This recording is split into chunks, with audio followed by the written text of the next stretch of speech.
یہ انبیاء کی جماعت گزر چکی، ان کو وہ ملے گا جو انہوں نے کیا، اور تم کو وہ جو تم نے کیا، اور جو عمل وہ کرتے تھے ان کی پرسش تم سے نہیں ہوگی۔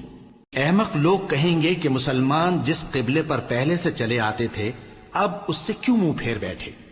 تم کہہ دو کہ مشرق اور مغرب سب اللہ ہی کا ہے،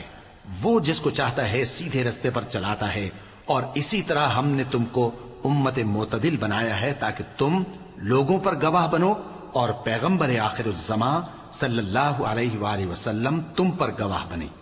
اور جس قبلے پر تم پہلے تھے اس کو ہم نے اس لیے مقرر کیا تھا کہ معلوم کریں کہ کون ہمارے پیغمبر کا تابع رہتا ہے اور کون الٹے پاؤں پھر جاتا ہے۔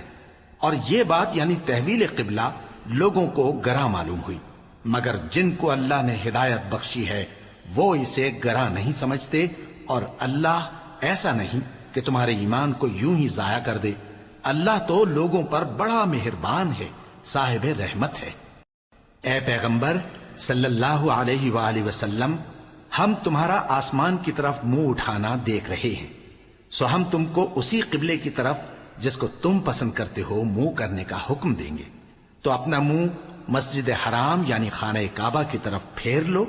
اور تم لوگ جہاں ہوا کرو نماز پڑھنے کے وقت اسی مسجد کی طرف منہ کر لیا کرو۔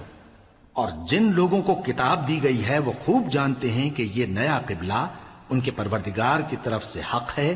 اور جو کام یہ لوگ کرتے ہیں اللہ ان سے بے خبر نہیں۔ اور اگر تم ان اہل کتاب کے پاس تمام نشانیاں بھی لے کر آؤ تو بھی یہ تمہارے قبلے کی پیروی نہ کریں، اور تم بھی ان کے قبلے کی پیروی کرنے والے نہیں ہو، اور ان میں سے بھی بعض کے قبلے کے پیرو نہیں۔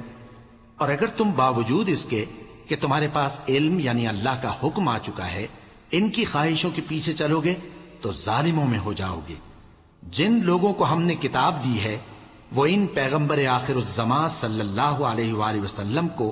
اس طرح پہچانتے ہیں جس طرح اپنے بیٹوں کو پہچانا کرتے ہیں،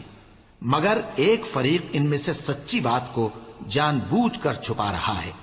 اے پیغمبر صلی اللہ علیہ وآلہ وسلم، یہ نیا قبلہ تمہارے پروردگار کی طرف سے حق ہے، تو تم ہرگز شک کرنے والوں میں نہ ہونا، اور ہر ایک شخص کے لیے ایک سمت مقرر ہے جدھر وہ عبادت کے وقت منہ کیا کرتا ہے، تو تم نیکیوں میں سبقت حاصل کرو۔ تم جہاں ہوگے اللہ تم سب کو جمع کرے گا، بے شک اللہ ہر چیز پر قادر ہے۔ اور تم جہاں سے نکلو نماز میں اپنا منہ مسجد حرام کی طرف کر لیا کرو، بے شبہ یہ تمہارے پروردگار کی طرف سے حق ہے، اور تم لوگ جو کچھ کرتے ہو اللہ اس سے بے خبر نہیں۔ اور تم جہاں سے نکلو مسجد حرام کی طرف منہ کر کے نماز پڑھا کرو، اور مسلمانوں تم جہاں ہوا کرو اسی مسجد کی طرف رخ کیا کرو۔ یہ تاکید اس لیے کی گئی ہے کہ لوگ تم کو کسی طرح کا الزام نہ دے سکیں، مگر ان میں سے جو ظالم ہیں وہ الزام دیں تو دیں، سو ان سے مت ڈرنا اور مجھی سے ڈرتے رہنا، اور یہ بھی مقصود ہے کہ میں تم کو اپنی تمام نعمتیں بخشوں، اور یہ بھی کہ تم راہ راست پر چلو۔ جس طرح من جملہ اور نعمتوں کے ہم نے تمہیں میں سے ایک رسول بھیجے ہیں جو تم کو ہماری آیتیں پڑھ پڑھ کر سناتے اور تمہیں پاک بناتے، اور کتاب یعنی قرآن اور دانائی سکھاتے ہیں، اور ایسی باتیں بتاتے ہیں جو تم پہلے نہیں جانتے تھے۔